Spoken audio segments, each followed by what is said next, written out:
Hey, wholesome humans. How are y'all doing? I hope you're all well.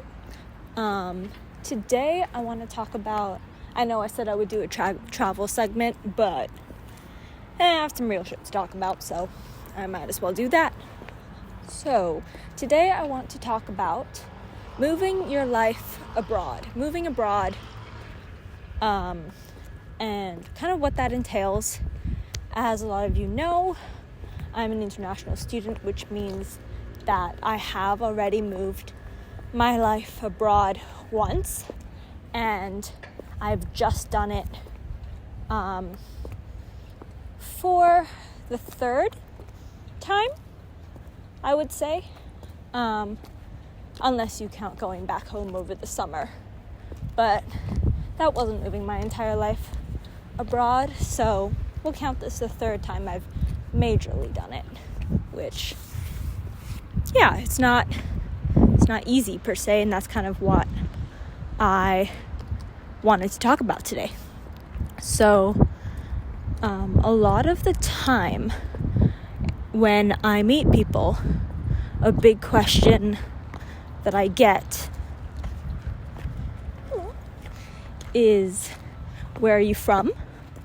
Because people don't seem to understand that it's quite a difficult question for me to answer. Why? Because in short, it's complicated. But I am going to go through the long answer with you guys once so that I won't have any more questions, hopefully, because I've had way too many, for my liking at least. So, for those of you who don't know my entire background and history, I was born in London because of SARS. My parents and siblings were all born in Hong Kong, which is where I grew up. So, while I was born in London and am a British citizen, I grew up, for the first 17 years of my life, I grew up in Hong Kong. The reason being is that my grandparents migrated to Hong Kong after the partition of India, which, if you don't know, is where India was kind of split into two. One side remained India and the other side became what we now know as Pakistan. The area from India that my family originally comes from is part of the area that was transferred to Pakistan. But no, I am not from Pakistan, just to make that clear. Another thing I get asked a lot is, where's your name from? And my name is actually a Russian name. I know, this is why it's complicated. It's a Russian name, and it means grace. That's what my name means. And no, I am not Russian. I have no connection to Russia or Pakistan whatsoever. Let me just make that clear. So yeah, that's kind of a bit about my background. And so at 17, when I started university, I moved all the way across the world to Los Angeles, California, where I basically had to bring my entire life with me because I genuinely did not know when I was going back to Hong Kong because of the pandemic. I moved there in 2021 to the US, and yeah, that's kind of where I was at that point in my life. Being an international student definitely had its perks, but also its downsides. American English is definitely something I've had to get used to. There are still words that I don't know in American English that I would just say in British English, and some that I do know but tend to say the British version anyway, and people don't understand it, which can get quite irritating. There's also smaller things like the side of the road that people drive on, or the fact that they use Fahrenheit in the US instead of Celsius. And I still don't know how to spell Fahrenheit. I never actually figured that out.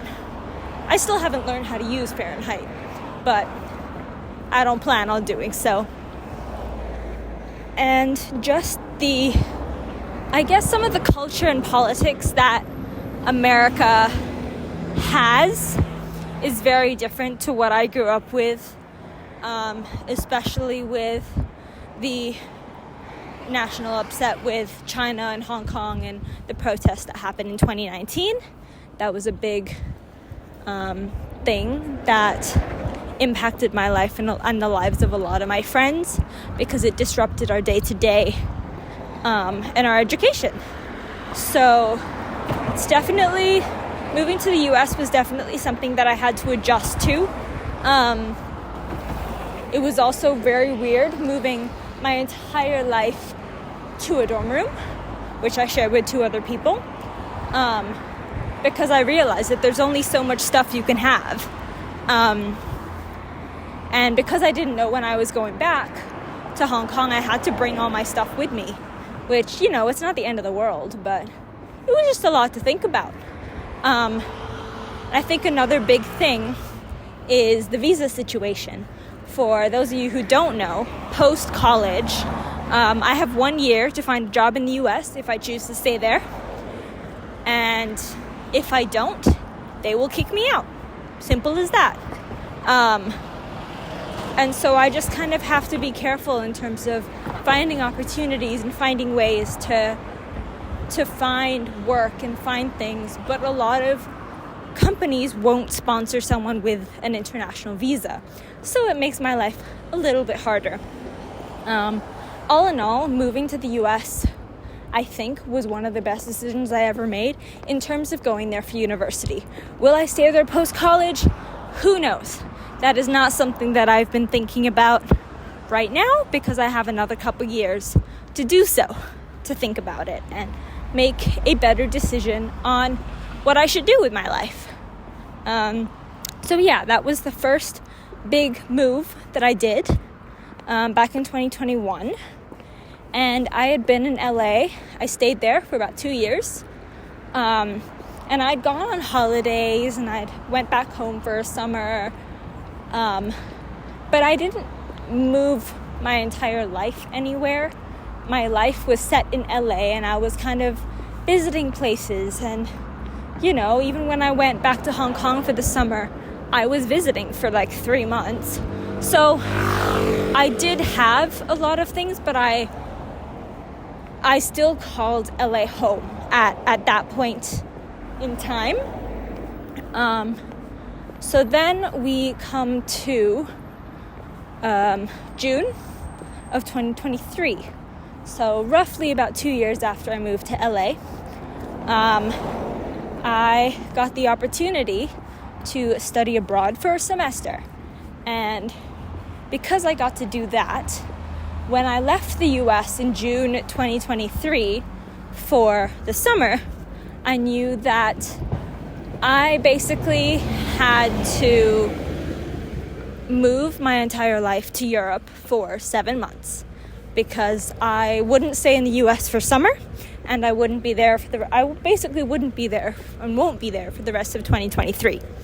So I realized that I had a big move ahead of me, and I basically had to bring pretty much everything I owned and everything I needed for 7 months of my life, which is more than half a year, with me to Europe. So the second time I really moved all my things was in June 2023 when I moved to London. I moved there for about 3 months, but I really had to up and move my entire life. And it was weird. It was weird kind of living there. And I had an internship, so I was working.